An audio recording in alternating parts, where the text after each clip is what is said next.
GDP. Now, bear in mind that contraction is from the previous quarter where the current account deficit was 2% of India's GDP. Karthik, quite the shocking narrowing, and all this is being attributed to an improvement in exports, specifically computer services exports. Absolutely, Krishna, and great news given the fact that this is Q4 that we're talking about, 0.2% of GDP in Q4 over a grown GDP from Q3 to Q4. So it's a higher GDP and a lower percentage of current account deficit, which comes, of course, as compared to both Q on Q, which is Q3 versus Q2, as well as year on year. So Q4 of FY22 versus Q4 of FY23 has also seen an immense narrowing of current account deficit. So what is CAD? I think let's break it down. Current account deficit is primarily the value of your exports versus the value of your imports. If you are an import-driven economy, which India is, you usually have a current account deficit, whereas if you are an export-driven economy, let's say like China, then you have a current account surplus. So India has actually in its earlier avatar before the services sector sort of became as vibrant as it is right now, has seen the current account deficit as high as 4.4% of GDP. From there, in Q3 to a 2% in any case was narrowing, and now to 0.2% really goes on to show that, our exports have done well. And this, of course, is mostly IT exports, computer exports. And, of course, we've seen other highlights of green shoots in the economy when it comes to electronic exports, especially the mobile phone segment that has done well. And India's overall bid to attract investments in the country and those translating to manufacturing output is likely to only make things better. Now, this also comes on the back of some other green shoots in the economy, which is primarily that our forex reserves with the RBI are back to about $600 billion. Now, remember last year, to keep inflation rate cuts that happened due to inflation under check and not let the rupee get too devalued, RBI had actually taken this decision to sell a lot of the greenback that it kept in its house to keep the value of the rupee stable. Now, we have incidentally been able to buy back some US dollars as well, keeping the forex reserves also at a $600 billion range, which I think all of this augurs really well for the economy. Well, absolutely. We're talking about, I want to also touch upon the fact that the trade deficit. The trade deficit is also down to just around $50 billion from $70 billion. So that's another thing that we can keep a track of. And also the private transfer receipts, Karthik, I want to put the focus on that. Private transfer receipts are remittances made by non-resident Indians or Indians employed abroad who were gone out and then send money back. That was up by nearly 21% to $28.5 billion. So that's also something that's a good number. And I also want to put the focus on FDI. Net FDI, Karthik, was at $6.4 billion, up from just $2 billion in the previous quarter of the previous financial year, which is Q3 FY23. So net FDI is up, private transfer receipts are up, and here you go, net FPI, which is foreign portfolio investments. So net FPI outflow, you're talking about investors pulling money out of Indian stock markets. That outflow is down to just $1.7 billion from over $15 billion in the Q4 of the previous financial year. So that also tells you another story. Absolutely, more investments coming into India, lesser Indian money going outside of the country. Yes. So overall, I think the whole story is adding up really well. And of course, I mean, all of this comes on the back of India being able to become an integral player for the world when it came to China Plus One. Up until now, the world's focus was squarely on China as the one and only exporter, and India was not really seen in the same light as China when it came to competence of export potential, as well as investment potential from investors internationally to invest in a country outside of China. Now, all of that has also changed for the positive and for the betterment of India. So overall, lesser Indian currency flowing out of the country, more investments from abroad coming into India, and the overall trade deficit also narrowing suggests that we are not as import dependent as we were, and our export potential has proportionately gone up as well. The only thing I want to notice, figure out here is, Karthik, our services exports are our strong point, are our strong suit, and they continue to save us. It's really a question of how well non-services exports grow in India, isn't it? Because that's where the focus is on, make in India, made in India, manufacturing. For China Plus One to work, manufacturing has to move to India. And we've already seen part of Apple manufacturing moving to India. The three big Apple manufacturers, contract manufacturers, are all in India up until now, producing only the casing and the screens and some of the other components that go into production of Apple devices. But now we've got iPhones also all set to get manufactured here in India. So overall, I think the focus of the world to look at India as a clear investment destination, as a clear alternative to China when it comes to manufacturing of goods, and of course we continuing to work harder on our IT and services prowess by and we've seen deals coming. Yesterday we saw Infosys bagging a European order for about $460 million or so. TCS last week had bagged a deal of about $1 billion from UK's pension service. So IT is continuing to grow, service exports are continuing to grow, and the China Plus One when it comes to manufacturing is also being seen a little more seriously. And of course, I mean, we had Prime Minister Modi in the US, and we have the likes of Micron or Applied Materials making very clear statements of intent, at least when it comes to making it clear that they want to look at India, look at investing in India that much more seriously. Of course, India still has inherent challenges when it comes to augmenting the manufacturing story. And that comes on account of land acquisition, labor reforms. So apart from, let's say, states like Gujarat, states like Tamil Nadu, states like Karnataka, a lot more has to be done to make this manufacturing process barrier-free, frictionless, and of course competitive. Right.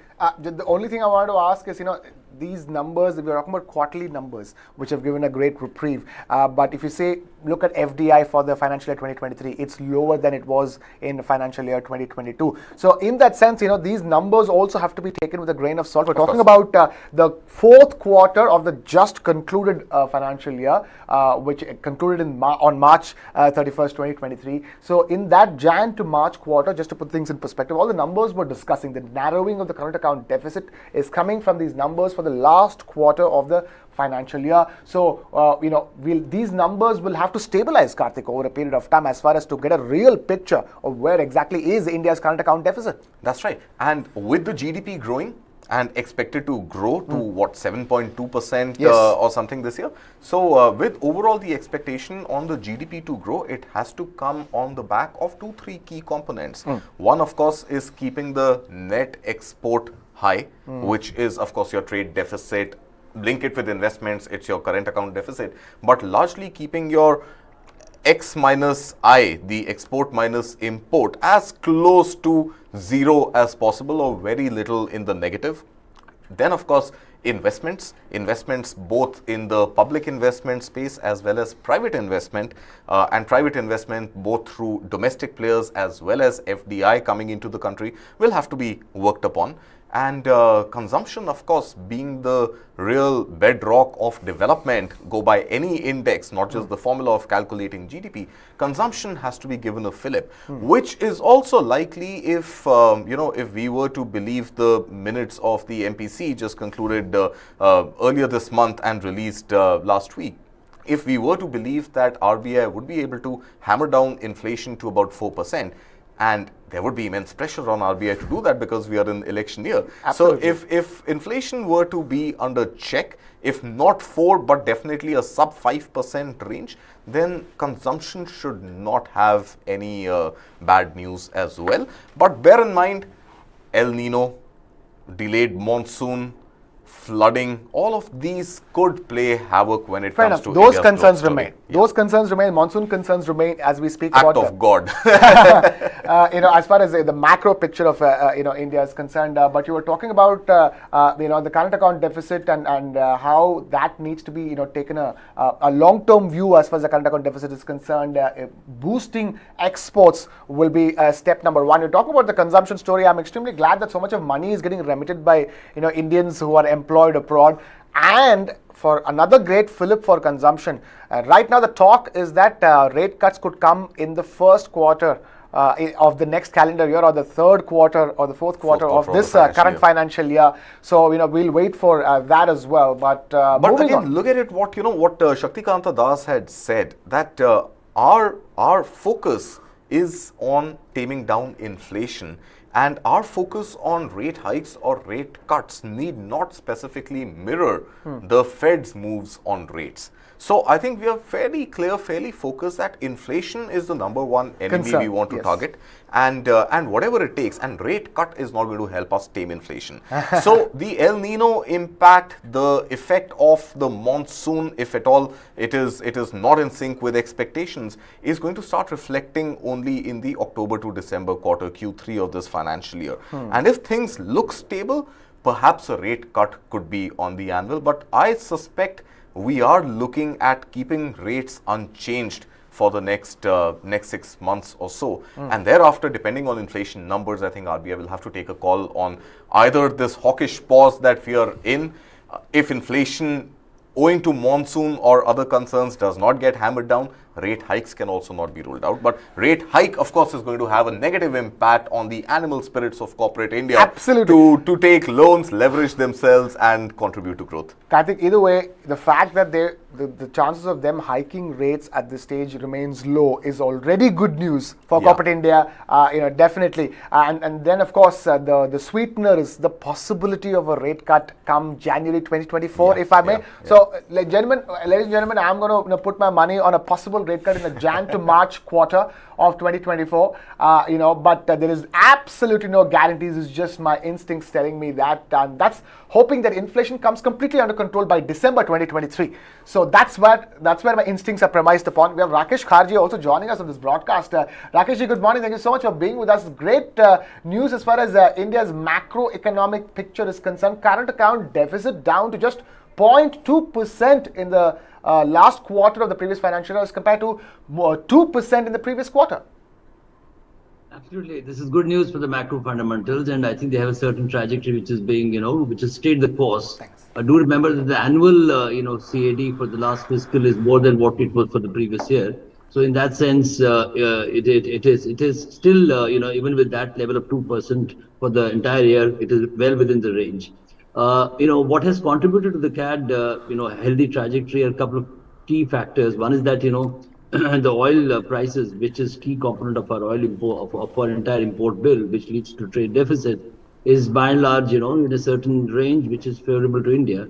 And then foreign exchange, FDI inflows have also been, rather healthy, and there was a little weakening in between, and remittances are high. But I am of the view, this philosophy that certain set of economists follow is that a lower CAD and pushing for a lower CAD on the back of lower imports is not a great idea to my mind. If you really want to push the envelope, we'll have to not only push exports, we'll have to push imports at the same price, because you cannot take away the reality of imports being key component for India's economic growth story, especially in realms of manufacturing. So two things have to happen, and that is well within the articulated realm of the policy framework in this country. Corporate India has to buy in that completely, which has not yet happened. That, push for exports, both services and goods, there is a certain growth there, $750 or $760 billion from the last financial year, with a stated trajectory of $2 trillion by 2030. Noble intent, but needs a lot of homework and hard work actually to match up with the target. And, keeping, hoping and praying that oil prices remain by and large within the range, and there's no further escalation on the Ukraine crisis. So that should help us keep CAD under check. And I agree with you, going for the election year in January, possibly there would be a rate cut, which will further fuel the appetite of the corporate India to put in its best, which, right now is slightly in the deficit. Rakesh, just a quick input on what is your expectation when it comes to fuel prices. So we've seen OPEC Plus has cut production, and there have been talks of them cutting fuel production, oil production even more. So given that sort of environment on rate per barrel likely to go up and not remain where it is right now, do you think at some point the Russian oil that we are importing would also come under some sort of a pressure, even though Russia doesn't have other takers, for Russian oil to also become more expensive for India? No, Russia has takers from China as well. In that sense, I think the stability, you're right, this apprehension is quite right, because when you cut down production, there's going to be a demand-supply gap. And but I've been reading reports, Karthik, from international economists who are saying that it might move up, but it will move up marginally, and not at a level where it's going to be a grave concern for developing economies and developed economies as well. Okay. Right, Rakesh, you stay with us. We will keep our eyes on the macro picture of India, specifically the current account deficit and the imports and exports picture. But time now here on the show to move on away from that and put the focus on a story that's been grabbing headlines for all the wrong reasons for the last many weeks and months. And that is the story of EdTech startup Byjus. The latest, there are two pieces of information, ladies and gentlemen, this morning when you want to understand what's happening as far as the latest with Byjus is concerned. One is the fact that the allegation on them that they haven't paid their provident fund dues to their employees or deposited the employer's contribution of the provident fund. Those allegations have been made by ex-staff members, and now we understand that Byjus has transferred over 100 crore rupees to the EPFO or the employer's provident fund account, and then has cleared those dues. That's the statements coming in from Byjus. They have cleared the PF dues of their employees. That's one part of the story. The other bigger part of the story is Byjus and its valuation. Bear in mind, Byjus was the most valuable startup that India has ever seen. $22 billion is where the highest valuation it hit at one stage. And guess where it is today right now? Right now, it's being valued at just a little over $5 billion. Karthik Malhotra has all the details on that. Karthik, talk to us. You're talking about a Dutch valuation company. It has written off its investment into Zest Money, completely saying that entire investment is BS, so to speak, and has also cut down the valuation, called the valuation itself BS, saying that 22, what are you talking about? At best 5.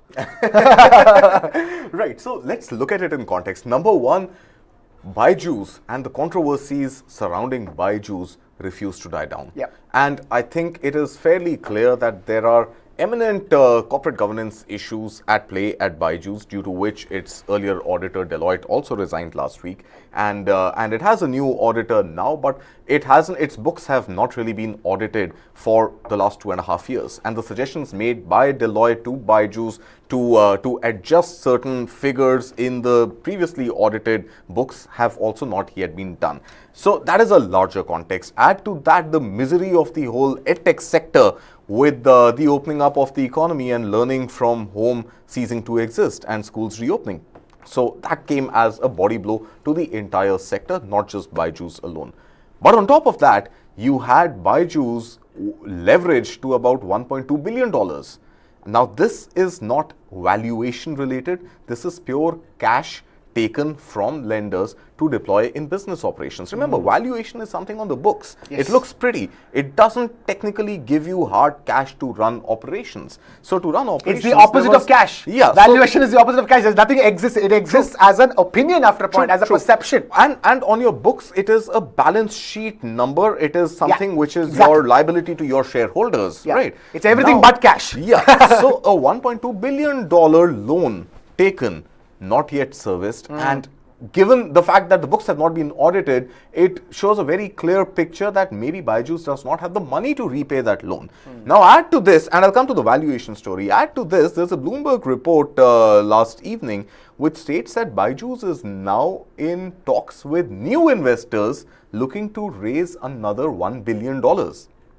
Existing investors have refused to add more currency into the company. So Byjus is in talks with fresh investors. The report did not cite who those investors or prospective investors are, but it's looking to raise another $1 billion in funds. Now, this 1 billion comes on what valuation? One doesn't know, because till the end of the last financial year, Byjus was India's most valuable company, pegged at $22 billion. Cut to the month of April, the valuation halved to about $11 billion.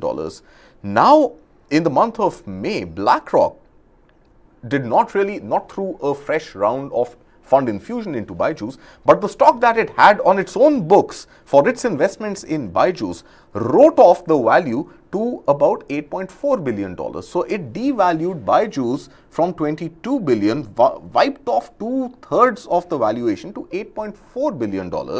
And now this Dutch investor Proces has written off its value of 9.6% stake that it holds in Byjus to about 493 million. Which means, extrapolate that data, it suggests that the value of Byjus, given the dollar-rupee conversion, could be anything between 5 to 5.6, $5.7 billion. So that fall from grace from $22 billion to a book value on the books of investors to about 5.6 billion shows that investors have pretty much lost faith in Byjus ever being in a position to make money for the investors who had parked their money. Well, and Karthik, I'm sure it wouldn't have missed anybody who opened social media this morning about the famous filmmaker Hansal Mehta speaking about Byjus. In case you guys haven't seen it, Hansal Mehta, ladies and gentlemen, is the filmmaker who made Scam 1992, yeah. And also recently the much famous Scoop as well. And this one, and late last night around 1-2 o'clock, he tweeted that saying that he had called out Byjus a long time ago because there were representatives from Byjus who came to his house. And was in a sense forcing his daughter to take up some of their courses, and in fact telling their daughter how she's actually not capable of of doing certain things, and she will need the Byjus courses to be fully competitive.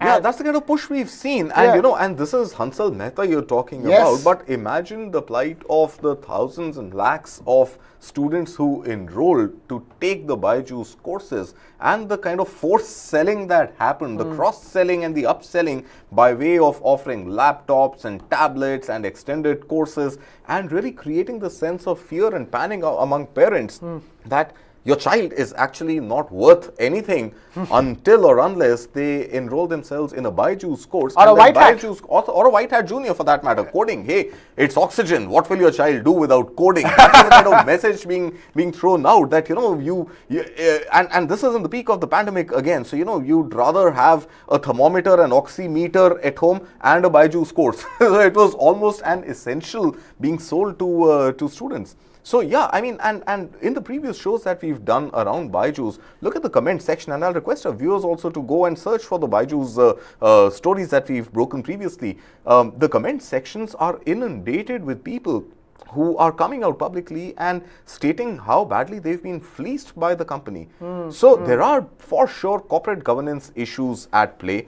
It does not have cash on its books, and hence there is major cost cutting across functions, pink slips to people, laying off, as well as, of course, the $1.2 billion loan which they've been unable to pay for a while. And on back of that, existing investors cutting down on their valuations. Incredible that the one story that really got them all the prominence was the total value or the worth of their business, their valuation. What is the valuation? This is a business that Byjus has started in the edtech sector. This is the potential and this is the value, the valuation. And Byjus' big headline was the fact that people thought, looking at the future, looking at the online future, the valuations, that's where the valuations came in at $22 billion, and now it's down to just about $5.5 billion. And the more important part is that, I continue with what Hansal was talking about, he in fact drove the Byjus executives out of the house by the time they were done trying to force their kid to take it up, and then he had tweeted about it back then. And he got a major backlash, saying that how dare, the online is the future of our children's education, Byjus is a great Indian company, you shouldn't say anything against the company, and he was forced to even take down those tweets.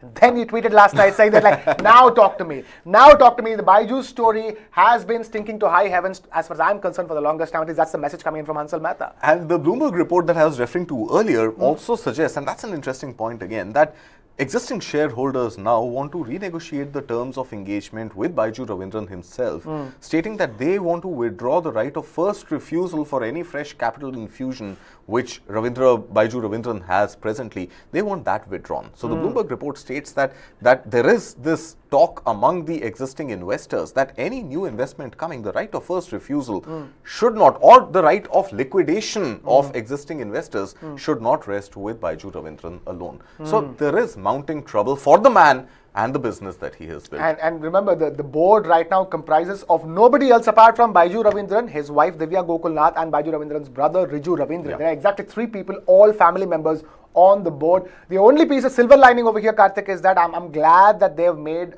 they've transferred 123 crore rupees to the EPF, or Employees Provident Fund Organization, which means that all the PF dues of ex-employees and current employees, I'm hoping, gets cleared with that transfer. But that's law. That is required to be done. It's a pity it wasn't done up until now. So yeah, I mean, we are glad you haven't sort of, been a fly-by-night operator and walked away with those 123 crores packed in a suitcase. But this was to be done, and this should have been done all along. Right. Let's get a quick comment on this from Rakesh as well. Rakesh, we've been tracking this story for a very long time. Look at where it stands right now. Valuation down to $5 billion, struggling to even pay back the Provident Fund dues. You rightly pointed out the corporate misgovernance, but I think there is a case for very, very strong misgovernance at the regulatory framework as well. I, for one, have always advocated a light touch regulation when it comes to new age companies, and especially in the tech space. But, all of us have to revise our premise. And, if Byjus is an example, how can you sleep over not paying EPFO, contribution of your employees to the fund organization? And how can fund organization not flag it all this while? And there is a serious, unfortunately, oversight and, lapse at the regulatory framework, both at the Corporate Affairs Ministry. And it calls for some very considered and concerted action on behalf of all diverse stakeholders. I mean, Byjus has got it wrong. Obviously, we know it now. And it has made mistakes. It continues to make mistakes. And, its corporate governance, misgovernance actually is matched by the regulatory, I think, oversight in this case, which, points to the need for an urgent re-examination of the startup space when it comes to regulation. I think, as you probe further, you will see more and more skeletons coming out. And, one could have, so to say, provided for the business model going kaput once COVID went over. But it's a story which has so many more challenges to, overcome. And obviously, the Hansal Mehta example that you gave is an example of the direct B2C connect, where it has discomforted not just Hansal Mehta and his family, but many more people who, were forced to get into this new age trance brought about by the technology dream, have this tablet, have this course, and pushing for this coding as a new science for growth of the mind. I think all that cumulatively points to a collective failure. All right. And I would say even media, we all fettered the gentleman and the ecosystem. We continue to do that. We have our own failures as well. So we will fetch something when the valuations are so good. We're only happy that an Indian company, made in India company, is doing so well, is getting all the investments from abroad, and is being seen, being a positive light, of course. But we also tell the truth when the same investors don't see that value in Byjus. We tell that story as well right here with you in Tosa. Stay with us because I want to ask you one more thing. Krishna, all investors who have invested are equally to blame. If they condone, as I said, the regulators need to have come in. All investors who are valuating at a certain price and cutting down by half and a quarter, they are equally to be blamed. They're the first, as we call in our journalism, the first reader of that story, the sub-editor. In this case, the first reader of the business plan. They should have raised flags. They should have, asked for examination in public space. They might have done it in the private, but obviously they didn't do it in the public space to merit Byjus for a course correction. All right, Rakesh ji, stay with us because I'm going to shift focus away from Byjus and investors to another story that I really think you are passionate about, and that is the story of the Desi Indian mobile brands, with all the issues that the Chinese mobile brands have been facing in India, despite the fact that, with their pricing and their branding, there's so many takers in India, with all the trouble that Chinese smartphone makers are facing, and with all the growth and the attention to making mobile phones from India, from Apple to smaller players, to developing our own operating system, to developing India's very own mobile, a lot is happening as far as the Desi mobile brands are concerned. It looks like, Rakeshji, this is the opportunity, this is the time to strike, to ensure that it is Indian Desi mobile brands that are dominating in this market of over 1.4 billion people. It's an exciting headline, which has caught our attention, and we should pay, attention to it in terms of how does it pan out. But one must look at how did they exit, why did they exit, what was the, when the market is growing, and yet they were there, they had to exit because they didn't have viable business models. So a lot of excitement, but one needs to be careful about how they go forward. The intent is well articulated, but besides that, they need deep pockets to take on the multinationals, the Apples and the Samsungs of the world. The interesting thing here, Krishna and Karthik, is that, the beauty about the Indian, so to say, mobile phone market. Every decade, there's a new leader. We began with the Nokia 3300, which had this unique distinction of having a torch. So, was it 3310, in which we all played Snake? 3310. All our favorite mobile phones are for Indians are concerned. And that model was only made in India because it had a torch as a supplement. And that torch, probably independent research has, so to say, evidence that torch also played a critical role. And those were the days that electricity, didn't supply itself in great quantity and great consistency. So over each decade, I have been watching it from the, Nokias to Samsungs, and then to, the Indian the BlackBerry, sir, the BlackBerry. BlackBerry, black, yeah. I mean, so it's been a great. I'm a great advocate. All of us are at our team. That we are believers in the market forces. So market forces in India have enabled a plethora of brands with their own individual brightness to shine and dim as well. So interesting time to see Carbon Micromax coming back, and I don't know who the investors are, because these companies had run into financial trouble as well. That was one of the key reasons that they couldn't take up the challenge. But the larger segment they're attracting, Krishna, I think is really interesting. If we see, there is a new pattern emerging. Look at the cars, people are bypassing the entry-level cars. Look at mobile phones, they're bypassing the entry-level, category. So that at one level is a matter of deep research and study. Why is that happening? How is that happening? And what happens to the, if not the bottom of the pyramid, the layer one market, if we can call it, is that up for revival? If mobile phone announcements today by likes of Carbon and Micromax is an indication, then it's a most welcome sign. Though I don't know where exactly is the JioPhone story. That also was built to be launched. I think it's been launched, but it hasn't received the kind of traction that it was supposed to, because they were also pitching in the entry-level plus category with more and more features, but the price being extremely competitive. So in for some exciting times on the price front, and let more and more people be enabled and empowered by a digitally led mobile phone in their hands. Right. Stay with us, Rakeshji. I'm going to take this to Karthik as well. Karthik, fact of the matter is that Rakeshji is making a very important point. There is that premiumization of the Indian consumer, right from the first category onwards. If it's a basic economy phone, you want the premium basic economy phone. True. You want a great, feature phone, premium feature phone. That's how it goes, isn't it? Absolutely. But I think the data that e-commerce players had released some time back suggested that the sub 15,000 rupee phone is where the volume is. The volume is in phones which cost 15,000 rupees and under, right? Whereas the value game is being played at phones which are 50,000 rupees and over. So the in-between segment actually doesn't have too many takers. The rich are going, or those who are aspirational, if not rich at least, are going for phones that cost in excess of 50,000 rupees, and that is where your premium OnePlus phones and your Samsung and of course your Apple come in. And the volume game is really being played at the 15,000 and below. So I think it'll be difficult for Indian brands like Micromax or Carbon in the foreseeable future to compete in the value segment. I think the volume segment is what they're rightly going after. But again, look at the amount of competition that exists there, from a Vivo to an Oppo to a Xiaomi, Realme, and what have you. I mean, I think nothing phones. Nothing, right? Nothing to everything. There is pretty much, the whole gamut is open for exploration. Yeah. So to come back, rebuild that trust, rebuild that brand image, and of course produce good quality not very expensive smartphones that do the job for the value conscious consumer who is the bulk of the volume, it becomes a very difficult playing field. So I think these companies will have to come with real innovative marketing strategies on the back of a robust product which is not compromised in any way.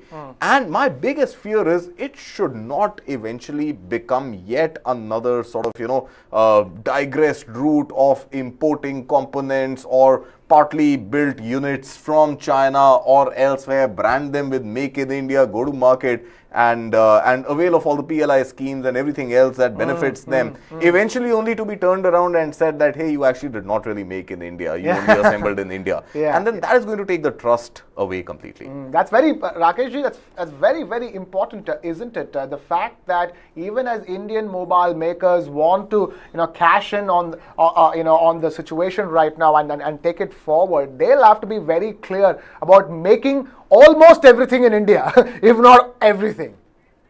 But I mean, there's a challenge there from the policy framework. You cannot exclude X and include Y in a policy framework. There is a PLI set in for the auto for the mobile phone sector. So I really don't know how the government is going to look at it. Denying it to a particular maker and allowing it for any other maker. So in that sense, I agree with Karthik. Ideally, they should have their own legs to stand on. And that will happen if they have a robust product. They invest in R&D, bring about features at half the price possibly of a 15,000 plus phone. Then they have a chance. Otherwise, I think one of the reasons for the return, unfortunately or fortunately, could be also the incentivization that is happening under the PLI scheme. Right. I'm only curious, Karthik, when I look at the fact that Carbon and Micromax, and Rakesh, we're talking about Byjus and the pride that we've had when Byjus, an Indian company, got the valuations it did. And the same kind of pride we felt when a Micromax landed up on the market and when a Carbon landed up on the market, isn't it? It's a matter of a source of pride that, in a world where it's all about the mobile phones, we are able to make mobile phones for our own consumption. I mean, Krishna and Karthik, I have a very strong view on that. I really don't go by this Make in India tag. Do you know that Maruti is now majority owned by Suzuki for the last 10 plus 15 years? And we're proud of cars being made in India, but ownership and labeling, I think we should pass that because we should drive and derive the strength of the Indian consumer market and dictate terms to manufacturers, whether they're Indian or global, for the best quality price, best features, and durability, and be happy with that. I think that let's not I couldn't agree more, Rakeshji. I could not agree more. We always speak on behalf of the consumer here on Business Plus. The consumer wins. Consumer is the king, and at the end of the day, that's where the buck stops. But we will move on away from the story, Rakeshji, to another story we've been talking about. I'm tempted to share a story with you here. Before 1991 reforms, please go ahead. Probably when you were much younger, it used to take a whole lot of patronage to curry favor with your uncles, mama, chacha, bhatija, or, who goes to US and gets a bloody one basic Levi's jean. And that really happened. I have personal examples of my friends or myself, really requesting someone to import one piece of jean. And then he would say, oh, I got terribly busy, I couldn't do it. I'm so sorry, next time. Always, and then came in the 1991 reforms brought about by P.V. Narasimha Rao's political acumen and executed in a very great manner by Manmohan Singh. And consumer is the king, and we have the best brands in India. The story there is how global brands are acclimatizing themselves or doing something which they've not done in the market. For instance, the McDonald's going for a aloo tikki, and now Levi's going for an Indian ethnic dress, and the range is on and on and on. It goes growing every day. So that is the beauty of the market, and that market comprises the Indian consumer. So let him be the king. Him, her, be the king. Let us be the kings is the word coming from Rakesh. Let us be the kings. And queens. Yeah. Well, moving on away from mobile phones to another reason where we're kings again, and that is as a consumer of domestic aviation flights. And we're talking about one particular carrier whom we've been talking about for a while now, and that is Go First, which went into voluntary insolvency proceedings just about a month ago. And now it looks like the cancellations are set to continue. We've been hearing news about them getting a 400 crore rupee plus fund infusion, and that they could take to skies as soon as the month of July. But now we understand the cancellations are going to continue up until at least the 30th of June, isn't it, Karthik? That's right. And the takeoff plans that were slated for the month of July also seem to get delayed further, if not if not delayed beyond July, then definitely not happening in the first 15 days of July from what I see, not that it's been reported. So go ahead, book your tickets because the rates are not going to change much up until the middle of July. Don't wait. So I think the challenge continues to be that the Committee of Creditors has given an in-principle approval to the roughly 450 crores or so expected as fresh infusion and fresh loan into Go First for it to resume operations. And these operations were to be resumed on the back of 78 sectors flown by 22 aircraft. Right. That's the kind of fleet available and the space available for Go First to operate. But it was expected to have received the nod from the board of directors, the bank boards, and these banks include Bank of Baroda, Central Bank of India and IDBI Bank. And that approval from the board has not come because they've gone back to the IRP, Shailendra Ajmera, and said that we need a viable plan. We need a business viable plan, and the plan apparently that has been drafted, we don't have access to that plan, does not seem to meet the viability requirement of the bank boards. And remember, it's only after the bank boards agree to infuse further 450 odd crore rupees into Go First, which already has a loan book of about 6,500 crore rupees. So this is going to take it up to about 7,000 crore rupees in terms of loans. Only then will DGCA give approval. So that expectation from the bank's boards was that the in-principle nod from the Committee of Creditors would translate into a formal approval from the board of the banks, but that approval has not come, and it's back in the court of the IRP, the interim resolution professional, Mr. Shailendra Ajmera, to draw up the business model, draw up the financial viability plan and the business viability plan, and present that to the boards of the banks to seek further infusion, which may eventually help the airline take off. But from what I see, it's going to be on the runway, if not in the hangars, for the foreseeable future. Oh, goodness me. Rakesh ji, we've been tracking this story for a while now. Looks like there is no relief in sight for the domestic air passenger. Well, I mean, I think, you have to connect the dots. There is a certain trajectory that has been outlined for Go First. I've been arguing from day one that, it will have a takeoff. It will get delayed. Maybe a little more delay, but that's short term. Medium term to long term, I think the entire ecosystem is invested in the idea of having more airlines in the country. You look at what CCI has done today. It has sent a notice apparently to Tata's and Vistara, and on Air India piece on duopoly and monopoly charges. So there is merit that the entire ecosystem builds one more airline, and Go First is the right candidate. And it have had its own challenges. It's getting delayed, but that infusion by creditors shows an intent which will, get materialized. I think the big story also to track in the aviation sector is, the notice to the impending merger between Tata, and Air India, Tata, Vistara, and Air Asia. It's a bit complex, too many brands, but essentially leading to one big airline in the happening. I have yet to read the notice, but I really don't see any play for, CCI to play spoil sport here. I mean, Air India was in the government hands, it's been sold to Tata's. And when you, create problems there, I mean, I'm all for regulation, as we pointed out in the case of Byjus, lightweight, light touch regulation. But if you, stall that process, imagine Singapore International Airlines has been trying to come to India, when Ghulam Nabi Azad was the civil aviation minister, then Jet Airways was playing spoiled sport. So if it's finally made a decision to invest some 25% or 21.5%, I don't remember the number, in this, in Vistara, and then, in the ultimate acquired combined entity, CCI's intervention might be, a tad bit irritating for Singapore Airlines. We lose a potential wonderful airline to join the Indian skies if, CCI protracts it beyond a certain basic hygienic inquiry. And it's also important to point out and cite that in 2013, CCI itself did allow, I think about 20%, or I don't remember the number, equity by Etihad Airways in Jet Airways, saying that this set of percentage is not going to imperil and create a monopolistic structure.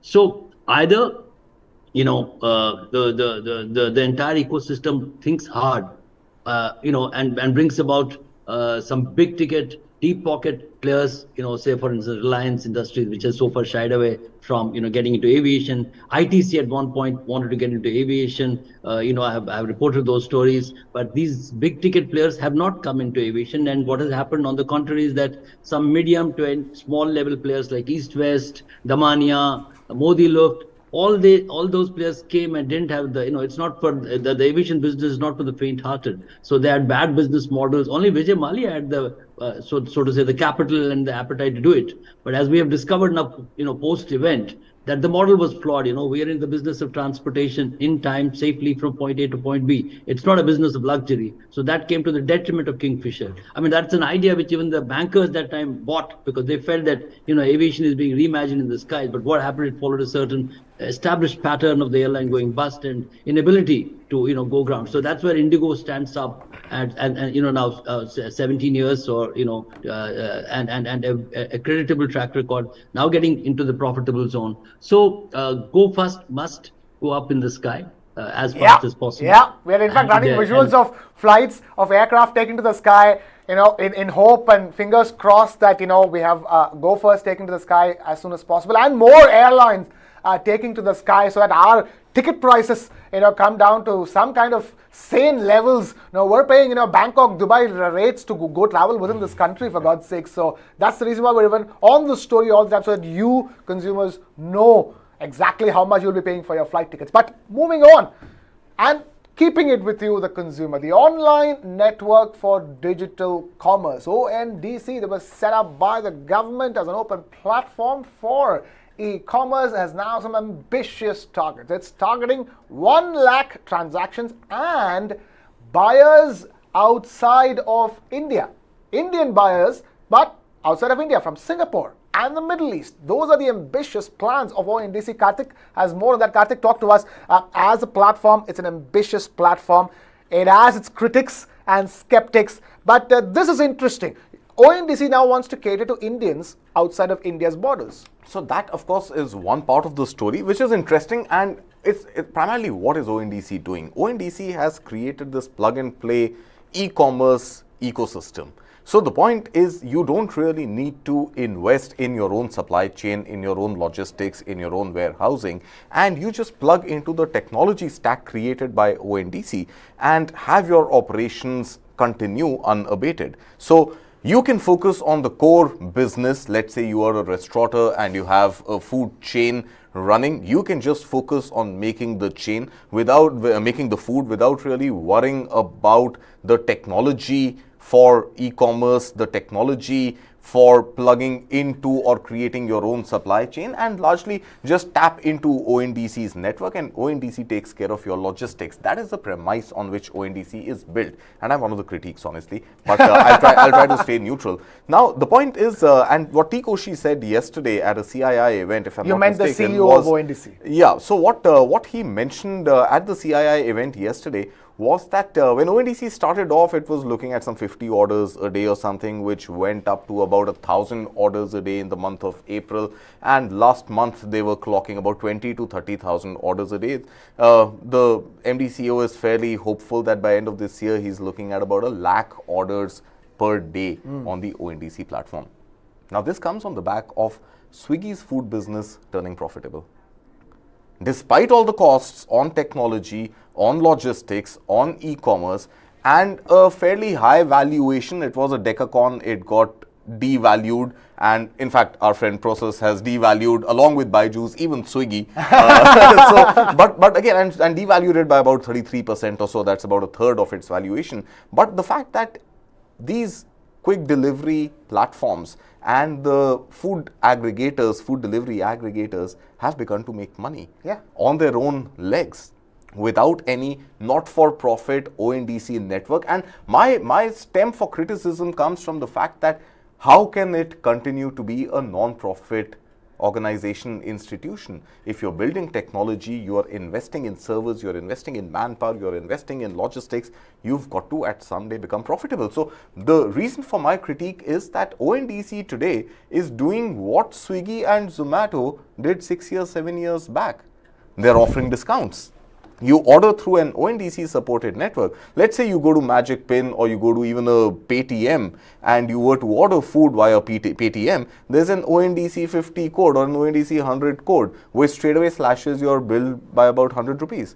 Now, that is not a viable solution because you may not want to be in the business of making profits if you're doing it as a social sector business evangelist gap being filled, but you cannot sustain losses on your books as well. And a lakh orders a day is actually a drop in the ocean when you look at the Swiggy and Zomato combined. So, big numbers, but will it translate to real business sense? I'm not sure. I would look at it with a great deal of skepticism. Well, we'll continue looking at ONDC and all the latest from ONDC, but I'm afraid we've completely run out of time here on this edition of Business Plus. Thank you so much for watching. This is KrishnaKumar signing off.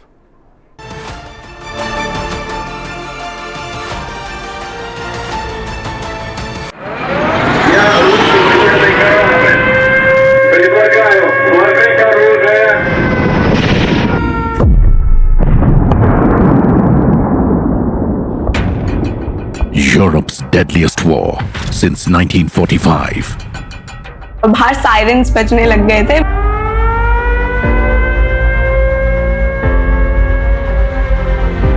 Citizens homeless in their own